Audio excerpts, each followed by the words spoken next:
Hi dear friends, welcome back to Alex E Academy. ഈ ഒരു ലെക്ചറിൽ PCT 412 കോൺക്രീറ്റ് ടെക്നോളജിയിലെ സെക്കൻഡ് മൊഡ്യൂളിലെ properties of hardened concrete ആണ് നമ്മൾ സ്റ്റാർട്ട് ചെയ്യാൻ പോകുന്നത്. അപ്പോൾ പ്രോപ്പർട്ടീസ് ഓഫ് ഹാർഡ് ആൻഡ് കോൺക്രീറ്റിലെ ഫസ്റ്റ് പ്രോപ്പർട്ടിയായ കംപ്രസീവ് സ്ട്രെങ്ത്തും അതിൻ്റെ ഫാക്ടേഴ്സ് അഫക്റ്റിംഗ് എന്തൊക്കെയാണെന്നാണ് നമ്മൾ ഈ ഒരു ലെക്ചറിൽ ഡിസ്കസ് ചെയ്യുന്നത്. ഓക്കെ, അപ്പോൾ നമ്മൾ സെക്കൻഡ് മൊഡ്യൂളിലെ പ്രോപ്പർട്ടീസ് ഓഫ് ഹാർഡ് ആൻഡ് കോൺക്രീറ്റിൻ്റെ ഈ ഒരു ലെക്ചറാണ് എടുക്കുന്നത്.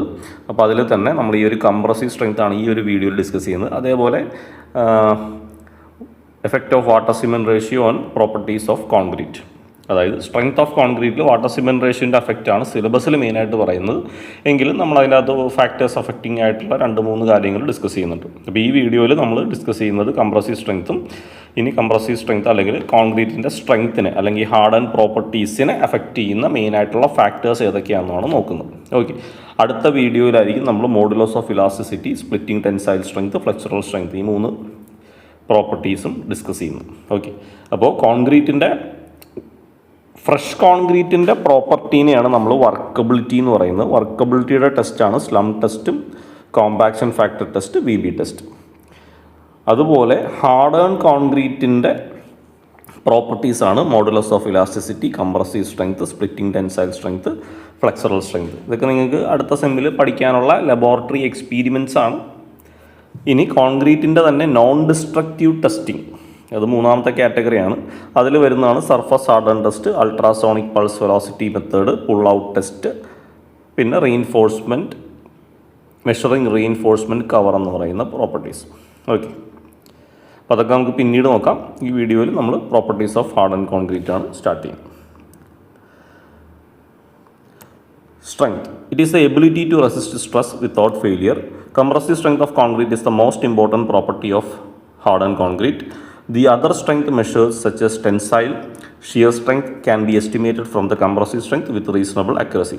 അപ്പോൾ കോൺക്രീറ്റിൻ്റെ അല്ലെങ്കിൽ ഒരു സ്ട്രെങ്ത് എന്ന് പറഞ്ഞു കഴിഞ്ഞാൽ ഫെയിലിയറിന് എഗെയിൻസ്റ്റ് ആയിട്ട്, ഫെയിലിയർ വരാതെ അതിൻ്റെ സ്ട്രെസ്സിനെ റെസിസ്റ്റ് ചെയ്യാനുള്ള എബിലിറ്റീനെയാണ് നമ്മൾ സ്ട്രെങ്ത് എന്ന് പറയുന്നത്.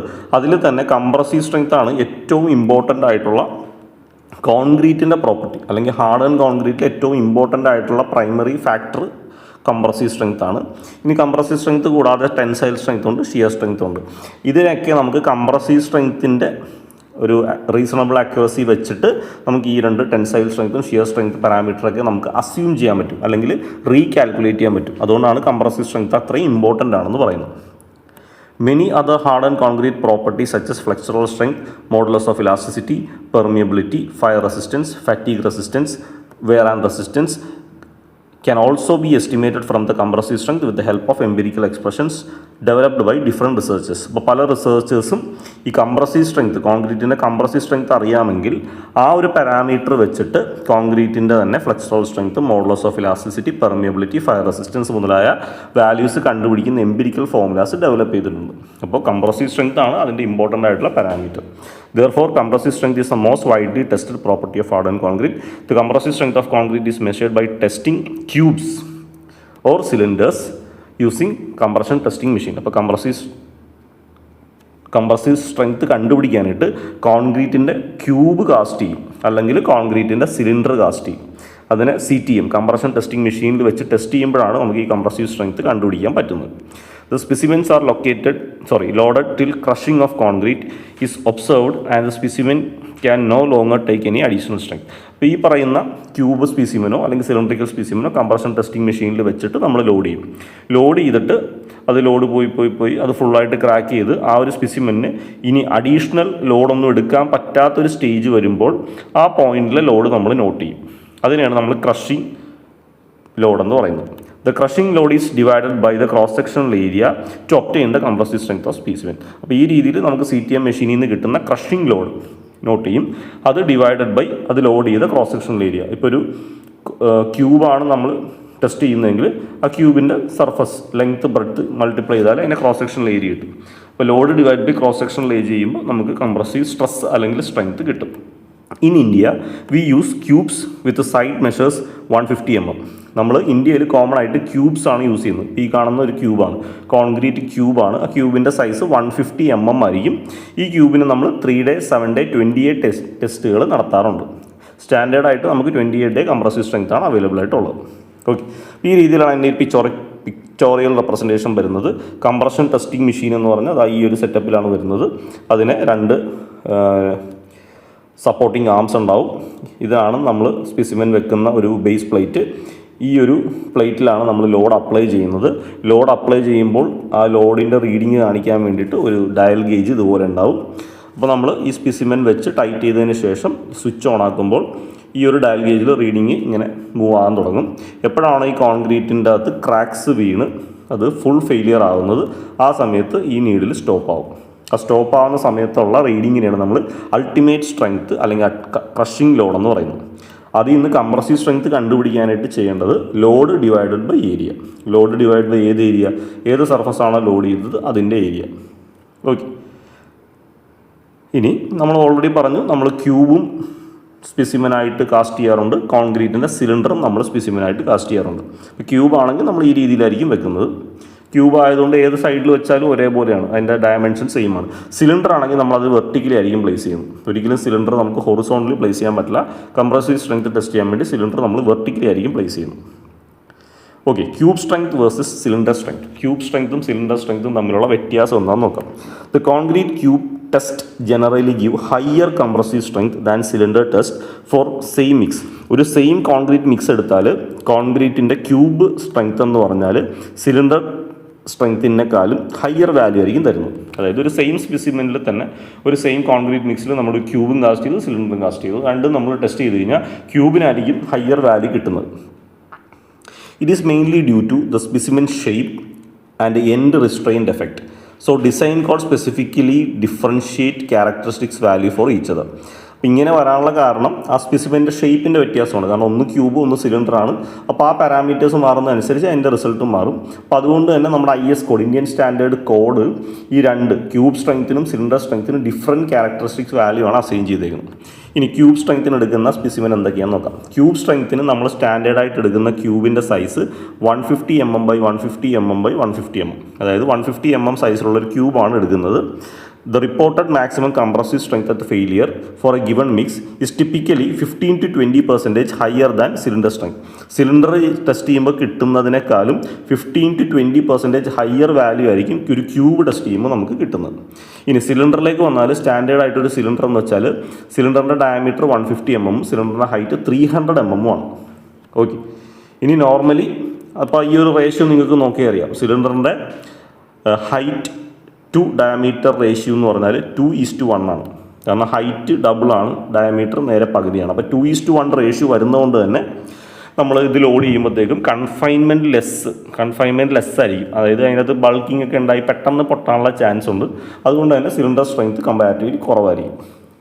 The relationship between cube and cylinder strength.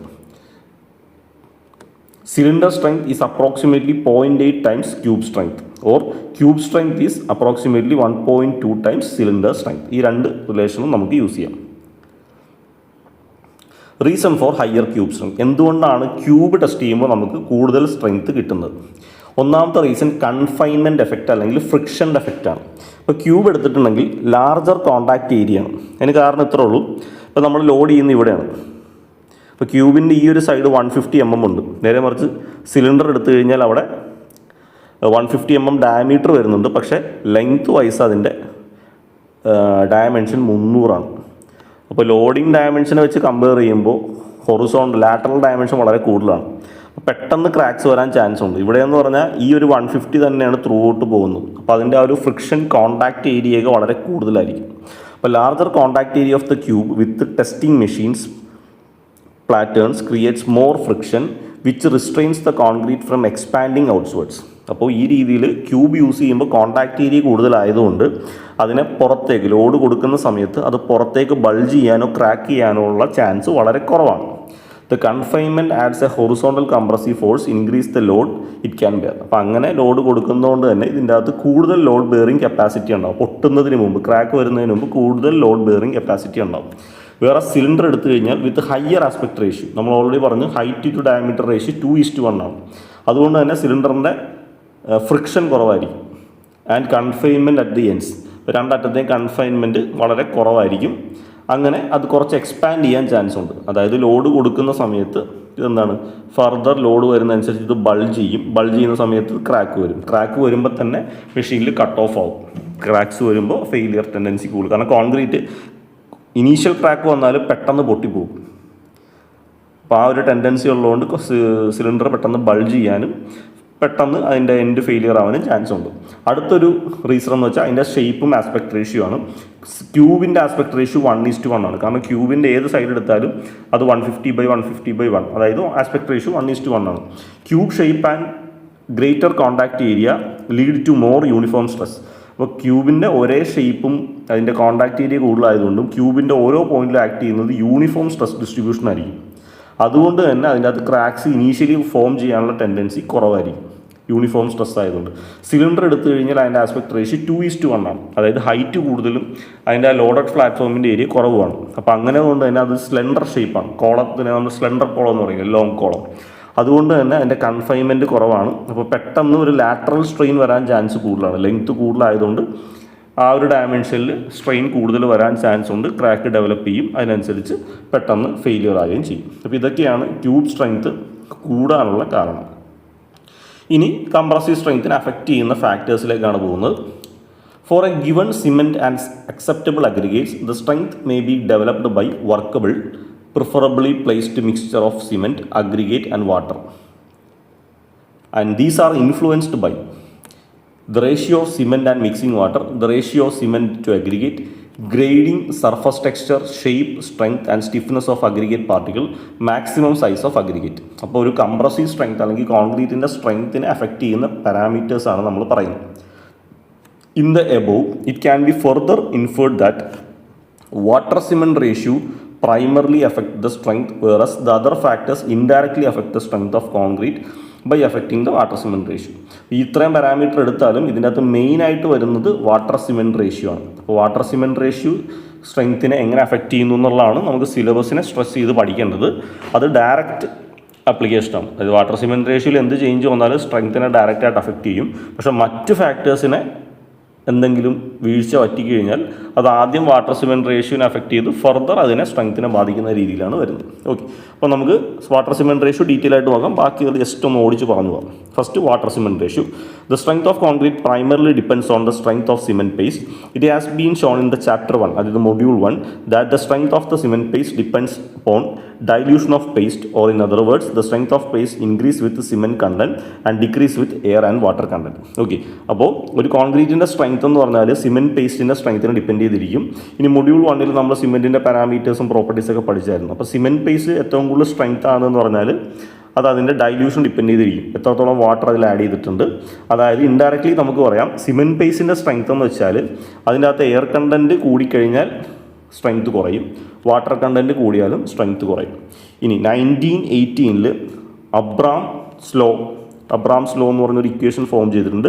S=A/B⁴x. ഇതിനകത്ത് എക്സ് എന്ന് പറഞ്ഞു കഴിഞ്ഞാൽ വാട്ടർ സിമെൻറ്റ് റേഷ്യോ ആണ്, എയും ബിയും കോൺസ്റ്റൻസ് ആണ്, അതിൻ്റെ വാല്യൂസ് ആണ് ഈ കാണുന്നത്. ഇത് വെച്ചിട്ട് Abraham's water cement ratio law States that S എന്ന് വെച്ചാൽ സ്ട്രെങ്ത് ആണ്. Strength of concrete is only depend on water cement ratio provide the mix is workable. Okay, അപ്പോൾ ഏതൊരു കോൺക്രീറ്റ് എടുത്താലും അതിൻ്റെ സ്ട്രെങ്ത്തിനെ ഡിപ്പെൻഡ് ചെയ്യുന്ന വാട്ടർ സിമെൻറ്റ് റേഷ്യോ ആണ്. പക്ഷേ വർക്കബിലിറ്റി സാറ്റിസ്ഫൈഡ് ആയിരിക്കണം. വർക്കബിലിറ്റി ഇല്ലെങ്കിൽ പിന്നെ നമുക്ക് ആ കോൺക്രീറ്റിനെ കോമ്പാക്ട് ചെയ്യാനോ പ്ലേസ് ചെയ്യാനോ ഒന്നും പറ്റില്ല. In past many theories has been propounded by many research workers. Some of them held valid for some time and then underwent some changes, while others did not stand the test of time, hence slowly disappeared. Okay, ഒരുപാട് iconic കൺസെപ്റ്റുകൾ വന്നിട്ടുണ്ടെങ്കിലും ഈ Abraham's ലോയാണ് ഇപ്പോഴും predominant ആയിട്ട് സ്ട്രെങ്ത്തിൻ്റെ കാര്യത്തിൽ നിൽക്കുന്നത്. നമുക്ക് ഈ ഒരു വേരിയേഷൻ നോക്കി അറിയാം. എക്സ് ആക്സിസിൽ വാട്ടർ സിമെൻറ്റ് റേഷ്യോ, വൈ ആക്സിസിൽ കംപ്രസീവ് സ്ട്രെങ്ത് ആണ്. അപ്പോൾ വാട്ടർ സിമെൻറ്റ് റേഷ്യോ കൂടുന്നതനുസരിച്ച് കോൺക്രീറ്റിൻ്റെ കംപ്രസീവ് സ്ട്രെങ്ത് ഇങ്ങനെ കുറഞ്ഞു വരും. ഓക്കെ, ഇനി ഒരു പർട്ടിക്കുലർ വാട്ടർ സിമെൻറ്റ് റേഷ്യോ എടുത്തു കഴിഞ്ഞാൽ ഹാൻഡ് കോമ്പാക്ഷൻ ആണ് ചെയ്യുന്നതെങ്കിൽ അതിൻ്റെ സ്ട്രെങ്ത് കുറവായിരിക്കും. അതേ കോൺക്രീറ്റിൽ തന്നെ നമ്മൾ വൈബ്രേറ്റേഴ്സ് യൂസ് ചെയ്താൽ അവിടുത്തെ സ്ട്രെങ്ത് കൂടുതലുമായിരിക്കും. അപ്പോൾ അങ്ങനെ ഫെർദർ പാരാമീറ്റർ ഉണ്ട്. എന്നാലും സിമ്പിളായിട്ട് നമുക്ക് പറഞ്ഞാൽ വാട്ടർ സിമെൻറ്റ് റേഷ്യോ കൂടുന്നതനുസരിച്ച് കോൺക്രീറ്റിൻ്റെ സ്ട്രെങ്ത് താഴത്തേക്ക് പോകും അല്ലെങ്കിൽ കുറഞ്ഞു പോകും. ഇനി അടുത്ത ടൈപ്പ് ഓഫ് സിമെൻറ്റ് മാറുന്നതനുസരിച്ച് അതിൻ്റെ ആ ഒരു സ്ട്രെങ്ത് പാരാമീറ്ററിൽ വ്യത്യാസം വരാം. സിമ്പിളായിട്ട് പറഞ്ഞാൽ ഓർഡിനറി പോർട്ട്ലാൻഡ് സിമെൻറ്റ് യൂസ് ചെയ്താൽ ഇനീഷ്യൽ സ്ട്രെങ്ത് കൂടുതലായിരിക്കും. പക്ഷേ PPC പോർട്ട്ലാൻഡ് സ്ലാഗ് സിമെൻറ്റ് അല്ലെങ്കിൽ അഡിറ്റീവ്സ് ആഡ് ചെയ്ത സിമെൻറ്റാണ് യൂസ് ചെയ്യുമെങ്കിൽ ഇനീഷ്യൽ ടെസ്റ്റ് റിസൾട്ട് കിട്ടാൻ അല്ലെങ്കിൽ സ്ട്രെങ്ത് കിട്ടാനായിട്ട് പതുക്കെ വരുള്ളൂ. പക്ഷേ അൾട്ടിമേറ്റ്ലി അത് രണ്ടും ഓൾമോസ്റ്റ് സെയിം സ്ട്രെങ്ത്തിലേക്ക് എത്തുകയും ചെയ്യും.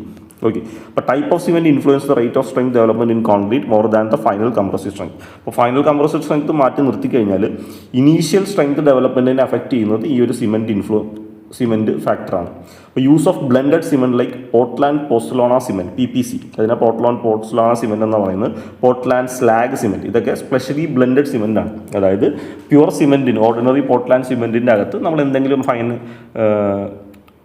അഡിറ്റീവ്സ് ആഡ് ചെയ്യുന്നത്, പ്രോപ്പർട്ടീസ് ഇമ്പ്രൂവ് ചെയ്യാൻ വേണ്ടി ഇപ്പോൾ ഫ്ലൈ ആഷ് പോലത്തേക്ക് ആഡ് ചെയ്യുന്നതിനാണ് ഈ Portland pozzolana cement, Portland slag cement എന്നൊക്കെ പറയുന്നത്. ഇങ്ങനത്തെ സിമെൻറ്റ് ആഡ് ചെയ്യുന്ന വഴി കോൺക്രീറ്റിൻ്റെ ഇനീഷ്യൽ സ്ട്രെങ്ത് ഡെവലപ്മെൻറ്റ് വളരെ സ്ലോ ആയിരിക്കും. അതിനുള്ള റീസൺ എന്ന് വെച്ച് കഴിഞ്ഞാൽ ഈ ബോഗസ് കോമ്പൗണ്ട്, നമ്മൾ മൊഡ്യൂൾ 1 പഠിച്ചതാണ്. സിമെൻറ്റിൻ്റെ ഹൈഡ്രേഷൻ സമയത്ത് ഉണ്ടാകുന്നതിനാണ് ഈ ബോഗസ് കോമ്പൗണ്ട് എന്ന് പറയുന്നത്. അതിൻ്റെ അകത്തുള്ള വേരിയേഷൻസ് കൊണ്ടാണ് നമുക്ക് ഈ ഒരു ഇനീഷ്യൽ സ്ട്രെങ്ത് ഡെവലപ്മെൻറ്റ് സ്ലോ ആകുന്നത്. പക്ഷേ ഫൈനൽ കംപ്രസീവ് സ്ട്രെങ്ത് വെച്ച് കമ്പയർ ചെയ്ത് കഴിഞ്ഞാൽ ഓർഡിനറി പോർട്ട്ലാൻഡ് സിമെൻറ്റിനേക്കാളും കൂടുതൽ സ്ട്രെങ്ത് ഈ ഒരു PPCക്കോ PSCക്കോ കിട്ടാൻ സാധ്യതയുണ്ട്. അതിന് കാരണം സിമെൻറ്റേഷ്യസ് മെറ്റീരിയൽ, സെക്കൻഡറി സിമെൻറ്റേഷ്യസ് മെറ്റീരിയലിൻ്റെ റിയാക്ഷൻസ് കൂടുതൽ ഈ ഒരു PPCയിലും PSCയിലൊക്കെ ആയിരിക്കും വരുന്നത്. അടുത്തത് മാക്സിമം സൈസ് ഓഫ് അഗ്രിഗേറ്റ്. അഗ്രിഗേറ്റിൻ്റെ സൈസ് കൂടുന്നതനുസരിച്ച് എന്ത് സംഭവിക്കും നോക്കാം. അപ്പോൾ നമ്മൾ ഓൾറെഡി പഠിച്ചു പോയതാണ്, അഗ്രിഗേറ്റിൻ്റെ സൈസ് ലാർജർ ആണെങ്കിൽ സർഫസ് ഏരിയ കുറവായിരിക്കും. സർഫസ് ഏരിയ കുറവാണെങ്കിൽ വാട്ടർ ഡിമാൻഡ് കുറവായിരിക്കും. അപ്പോൾ വാട്ടർ ഡിമാൻഡ് കുറഞ്ഞു കഴിഞ്ഞാൽ അല്ലെങ്കിൽ ലാർജർ അഗ്രിഗേറ്റ് യൂസ് ചെയ്ത് കഴിഞ്ഞാൽ അവിടെ സ്ട്രെങ്ത്ത് നമുക്ക് കൂടുതലായിരിക്കും. വാട്ടർ ഡിമാൻഡ് കുറയുമ്പോൾ ഒബ്വിയസ്ലി നമുക്ക് സ്ട്രെങ്ത്ത് കൂടും. ഇനി ഇതിനെ നമുക്കൊന്ന് കൺസോൾ ചെയ്ത് പറഞ്ഞാൽ the overall effect of aggregate size on compressive strength of concrete is shown in figure 2.7. The compressive strength reaches its highest value for a given maximum size of aggregate. This is particularly true for high strength concrete. High strength concrete ആണ് use ചെയ്യുന്നതെങ്കിൽ, നമ്മൾ mix ചെയ്യുന്നത് high strength concrete ആണെങ്കിൽ അവിടെ higher സൈസുള്ള aggregate ആണ് use ചെയ്യുന്നതെങ്കിൽ compressive strength higher ആയിരിക്കും. നേരെ മറിച്ച് നമ്മൾ ലീൻ കോൺക്രീറ്റ്, സ്ട്രെങ്ത് കുറഞ്ഞ കോൺക്രീറ്റ് അല്ലെങ്കിൽ സിമെൻറ്റ് കണ്ടൻറ്റ് കുറഞ്ഞൊരു കോൺക്രീറ്റ് ആണ് ഡിസൈൻ ചെയ്യുന്നതെങ്കിൽ അവിടെ കംപ്രസീവ് അഗ്രിഗേറ്റിൻ്റെ സൈസ് കൂടുന്നതനുസരിച്ച് കംപ്രസീവ് സ്ട്രെങ്ത്തിൽ ചേഞ്ചസ് ഉണ്ടാവും, ഇൻക്രീസ് ഉണ്ടാവും. ഈ ഒരു ഫിഗർ നോക്കിക്കഴിഞ്ഞാൽ അറിയാം, ഇവിടെ നമുക്ക് X ആക്സിസിൽ സൈസ് ഓഫ് അഗ്രിഗേറ്റ് ആണ്, Y ആക്സിസിൽ കംപ്രസീവ് സ്ട്രെങ്ത് ആണ്. ഓക്കെ, ഇവിടെ നമ്മൾ അറിയേണ്ടത് ഹൈ സ്ട്രെങ്ത് കോൺക്രീറ്റ്, ഇതൊക്കെയാണ് ഹൈ സ്ട്രെങ്ത് കോൺക്രീറ്റിൻ്റെ കർവ്. അപ്പോൾ ഹൈ സ്ട്രെങ്ത് കോൺക്രീറ്റിൽ നമ്മൾ ഈ സൈസ് കൂടുന്നതനുസരിച്ച് ഒരു പരിധി വരെ സ്ട്രെങ്ത് കൂടും. പക്ഷേ അതിൽ കൂടുതൽ സൈസ് അഗ്രിഗേറ്റ് യൂസ് ചെയ്താൽ പതുക്കെ സ്ട്രെങ്ത് താഴത്തേക്കേ വരുള്ളൂ. നേരെ മറിച്ച് ലീൻ കോൺക്രീറ്റ് ആണ് യൂസ് ചെയ്യുന്നതെങ്കിൽ, സിമെൻറ്റ് കണ്ടൻറ്റ് കുറഞ്ഞ അഗ്രിഗേറ്റ് ആണ് യൂസ് ചെയ്യുന്നതെങ്കിൽ എത്രത്തോളം സിമെൻറ്റ് അഗ്രിഗേറ്റിൻ്റെ സൈസ് കൂട്ടുന്നു അത്രത്തോളം നമുക്ക് ഈ ഒരു സിമെൻറ്റിൻ്റെ സ്ട്രെങ്ത് കൂട്ടിക്കൊണ്ട് പോകാൻ പറ്റും. അപ്പോൾ ലീൻ കോൺക്രീറ്റ് ആണെങ്കിൽ സ്ട്രെങ്ത് അഗ്രിഗേറ്റ് സൈസ് കൂടുന്നതനുസരിച്ച് കൂടിക്കൊണ്ടിരിക്കും. നേരെ മറിച്ച് ഈ സിമെൻറ്റ് കണ്ടൻറ്റ് കൂടിയ, സ്ട്രെങ്ത് കൂടിയ ഹൈ സ്ട്രെങ്ത് കോൺക്രീറ്റ് ആണെങ്കിൽ ഒരു പർട്ടിക്കുലർ സൈസ് ഓഫ് അഗ്രിഗേറ്റ് വരെ അതിൻ്റെ സ്ട്രെങ്ത് കൂടും. അതിനുശേഷം നമ്മൾ അഗ്രിഗേറ്റ് സൈസ് കൂടുതലാണ് കൊടുക്കുന്നതെങ്കിൽ അതിൻ്റെ സ്ട്രെങ്ത് കമ്പാരിറ്റീവ്ലി കുറഞ്ഞായിരിക്കും വരുന്നത്. അടുത്തത് shape and texture of aggregate. ഇതൊക്കെ നമ്മൾ ഫസ്റ്റ് മോഡ്യൂൾ നോക്കിയതാണ്. അതായത് ആംഗുലാറും റഫ് ആയിട്ടുള്ള അഗ്രിഗേറ്റ്സ് ഒക്കെ യൂസ് ചെയ്താൽ surface area per unit mass കൂടുതലായിരിക്കും. അത് ഒരു ബെറ്റർ ബോണ്ട് സ്ട്രെങ്ത് കിട്ടാൻ സാധ്യതയുണ്ട്. അതുകൊണ്ട് തന്നെ നമുക്ക് ഒരു ബോണ്ടിങ് കൂടുന്നതുകൊണ്ട് നമുക്ക് കംപ്രസീവ് സ്ട്രെങ്ത് ഇൻക്രീസ് ചെയ്യാൻ പറ്റും. അടുത്തത് coarse aggregate to cement ratio. ഇപ്പോൾ coarse aggregate form skeleton of concrete, അതായത് കോസ് അഗ്രിഗേറ്റ് ആണ് കോൺക്രീറ്റിൻ്റെ മെയിൻ ആയിട്ടുള്ള ബൾക്കി സ്കെലിറ്റൻ കൊണ്ടുവരുന്നത്. Therefore increase in aggregate cement ratio usually result in increase in compressive strength. This is for a given water cement ratio. അതായത് ഒരു particular water cement ratio എടുത്താൽ aggregate to cement ratio നമ്മൾ കൂടുതലാണെങ്കിൽ അതിനനുസരിച്ച് നമുക്ക് compressive strength കൂടുതലായിരിക്കും. അടുത്തത് porosity of concrete. Porosity എന്ന് പറഞ്ഞു കഴിഞ്ഞാൽ quantity of voids present in concrete. കോൺക്രീറ്റിനകത്ത് ചെറിയ വോയിഡ്സിനെയാണ് നമ്മൾ പോറോസിറ്റി എന്ന് പറയുന്നത്. Increased porosity leads to reduction in compressive strength. അപ്പോൾ പോറോസിറ്റി, അതിൻ്റെ അകത്തുള്ള ചെറിയ ഹോൾസ് കൂടുന്നതനുസരിച്ച് കംപ്രസീവ് സ്ട്രെങ്ത് കുറയും. അപ്പോൾ നല്ല സ്ട്രെങ്ത് അച്ചീവ് ചെയ്യണമെങ്കിൽ you need to limit the porosity of concrete. അപ്പോൾ ഹയർ സ്ട്രെങ്ത് കിട്ടണമെന്നുണ്ടെങ്കിൽ കോൺക്രീറ്റിനകത്ത് പോറോസിറ്റി നമ്മൾ കുറയ്ക്കണം. This is possible by well graded aggregate. അപ്പോൾ നമുക്ക് പോറോസിറ്റി, അതിനകത്തുള്ള ചെറിയ ഹോൾസ് കുറക്കണമെന്നുണ്ടെങ്കിൽ വെൽ ഗ്രേഡഡ് അഗ്രിഗേറ്റ് അല്ലെങ്കിൽ പ്രോപ്പർലി കോമ്പാക്റ്റഡ് കോൺക്രീറ്റ് വേണം യൂസ് ചെയ്യാനായിട്ട്. അടുത്തത് ക്യൂറിംഗ് ഓഫ് കോൺക്രീറ്റ്. ക്യൂറിംഗ് എന്ന് വെച്ചാൽ നമുക്കറിയാം, curing is the process of maintaining ambient temperature and desired moisture content in concrete during initial stage. Concrete ചെയ്തതിന് ശേഷം ആ ഇനീഷ്യൽ സ്റ്റേജിൽ നമ്മൾ നനച്ചു കൊടുക്കുന്നതിനാണ് ക്യൂറിംഗ് എന്ന് പറയുന്നത്. ഇത് നമുക്ക് പല രീതിയിൽ ചെയ്യാം. കോൺക്രീറ്റിന് നമുക്ക് വെള്ളത്തിൽ ഡിപ്പ് ചെയ്ത് വെക്കാം, കോൺക്രീറ്റിൽ വെറ്റ് മെമ്പറൈൻ വെച്ച് കവർ ചെയ്യാം, കോട്ടിംഗ് വിത്ത് ക്യൂറിംഗ് കോമ്പൗണ്ട്സ്. ക്യൂറിംഗ് കോമ്പൗണ്ട്സ് കെമിക്കലായിട്ട് നമുക്ക് കോമ്പൗണ്ട് ചെയ്യാം. ഇത് യൂഷ്വലി 7 to 28 days ആണ് നമ്മൾ കോൺക്രീറ്റിൽ കൊടുക്കുന്നത്. Curing is important for development of compressive strength. അപ്പോൾ ക്യൂറിംഗ് കൊടുക്കുന്നതനുസരിച്ച് ഇനീഷ്യൽ കംപ്രസീവ് സ്ട്രെങ്ത് നമുക്ക് നല്ല രീതിയിൽ കൂട്ടാൻ പറ്റും. The loss of moisture from concrete due to evaporation particularly in hot and arid climate can lead to insufficient water availability for hydration. അപ്പോൾ കോൺക്രീറ്റിൻ്റെ അകത്ത് ചൂട് കൂടുന്നതനുസരിച്ച് അതിനകത്ത് ഇവാപ്പറേഷൻ വരും. ഇവാപ്പറേഷൻ വരുമ്പോൾ കോൺക്രീറ്റിലുള്ള മോയ്സ്ചർ കണ്ടൻറ്റ് പോകും. അപ്പോൾ കോൺക്രീറ്റിലുള്ള മോയ്സ്ചർ കണ്ടൻറ്റ് പോയാൽ ഈ ഒരു കോൺക്രീറ്റിൻ്റെ അകത്ത് കോൺക്രീറ്റ് കഴിഞ്ഞാൽ പോലും അതിനകത്ത് സ്ലോ ഹൈഡ്രേഷൻ പ്രോസസ്സ് നടക്കുന്നുണ്ട്. അപ്പോൾ അത് പ്രോപ്പറായിട്ട് നടക്കാതെ വരും. അപ്പോൾ അങ്ങനെ വരുമ്പോൾ കോൺക്രീറ്റിൻ്റെ ലോങ് ടേം സ്ട്രെങ്ത്തിൻ്റെ അകത്ത് എഫക്റ്റ് ചെയ്യും. അപ്പോൾ പ്രോപ്പറായിട്ടുള്ള ക്യൂറിങ് 3 to 4 weeks നമ്മൾ കറക്റ്റായിട്ട് കൊടുക്കുക. അതായത് ഓൾമോസ്റ്റ് 28 days നമ്മൾ ക്യൂർ ചെയ്താൽ മാത്രമേ കോൺക്രീറ്റിന് അതിൻ്റെ പൂർണ്ണ സ്ട്രെങ്ത്ത് നമുക്ക് അച്ചീവ് ചെയ്യാൻ പറ്റുള്ളൂ. ഓക്കെ, അപ്പോൾ നമ്മൾ ഇത്രയാണ് ഈ ഒരു വീഡിയോയിൽ ഡിസ്കസ് ചെയ്യുന്നത്. അപ്പോൾ ഈ വീഡിയോയിൽ നമ്മൾ മെയിനായിട്ട് സ്റ്റാർട്ട് ചെയ്തത് കോൺക്രീറ്റിൻ്റെ hardened properties of hardened concrete ആണ്.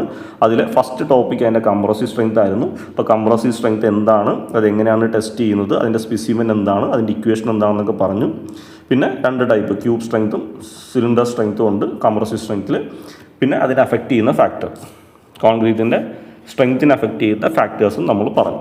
ഓക്കെ, ഇനി പ്രോപ്പർട്ടീസ് ഓഫ് ഹാർഡൻ കോൺക്രീറ്റിൽ ബാക്കി വരുന്നത് splitting tensile strength, flexural strength, modulus of elasticity ആണ്. അത് നമുക്ക് അടുത്ത ലെക്ചറിൽ കണ്ടിന്യൂ ചെയ്യാം. Okay, thank U.